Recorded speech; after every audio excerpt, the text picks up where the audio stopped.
Hey everyone, it's Noah from Knights of 67 back with more World of Warcraft patch 5.4 PTR coverage, and today is going to be a video on the new BOA items that will be in Siege of Orgrimmar.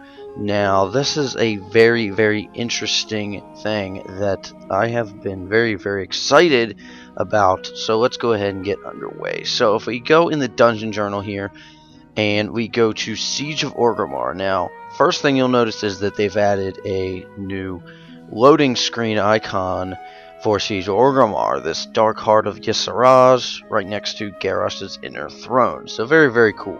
But that's not what this video is about. The video is about what drops off of Garrosh. Now,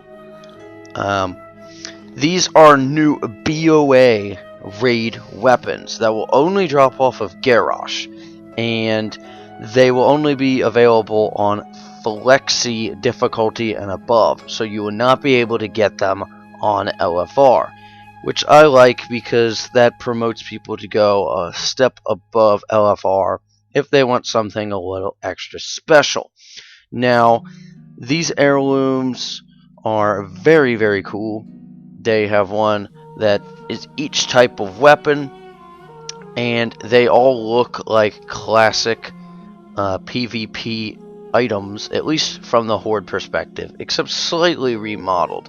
Now I want to go ahead and get something out of the way real quick. Now if I scroll over this heirloom, you can see that this is normal mode and it is 561 item level, so that's by no means a final item level on this gear, but I believe that is the item level thing that Garrosh drops.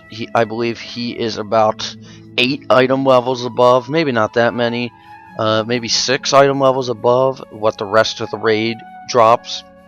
So you get a little better gear for downing the final boss, which is very nice indeed. But the first thing you'll notice about these heirlooms is the fact that it says down below, it says requires level 90 to 100.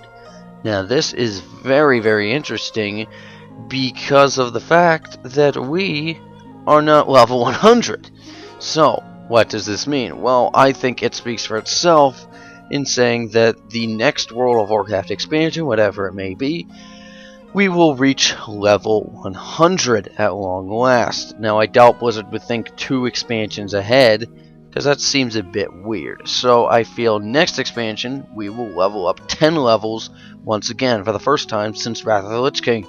I think that this is pretty nice, and we are finally reaching into the triple digits of our level cap, which is very nice. And as far as these weapons themselves, they are not just dinky little heirloom items that you can get for alts. No. These are regular raid weapons, only they are usable as BOAs.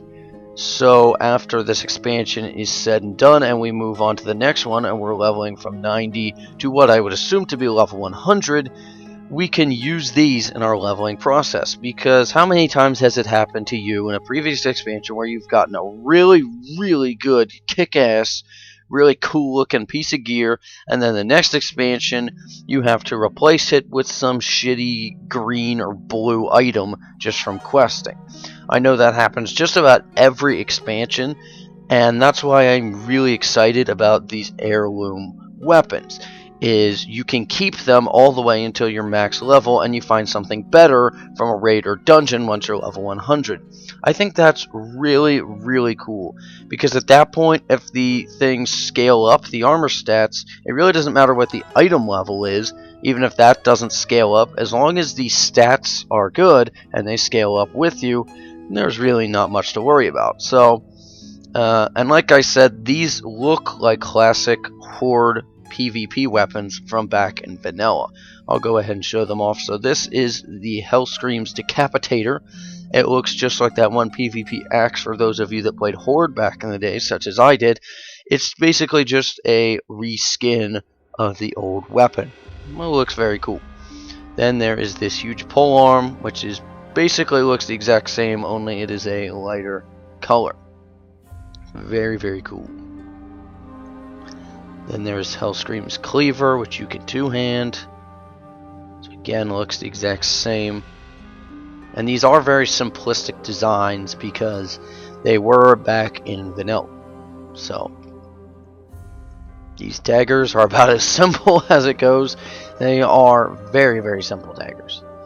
These war maces are pretty cool. They have kind of a little horde symbol. I mean, it's a bit of a stretch to say that it is. It's pretty cool though. Now, I would imagine that these are what they are going to look like for both factions as well. Considering I am Alliance on the PTR and they are showing up as these Horde ones, wouldn't make much sense for them to be Hellscream something and then to be Alliance. So it's kind of cool if you're a Horde and you have those replica sets, and now you can complete it with these replica BOA weapons as well. These both look the same, but one's an intellect shield and one's a strength shield. And then there's this tome right here. So very, very cool. I am excited to have BOA raid items implemented, and who knows, they may become a regular thing off of final bosses of expansions. And I really, really like that Wizard is doing this. I think it is one of the best moves that they've made in a long time, because next expansion, if I get my hands on Hellscream's Cleaver, I won't have to replace it as soon as I am leveling through, and I'm like level 92 or whatever it will be. So that's it for this video, a quick little video today. I hope you liked, and yeah, I'll see you guys next time.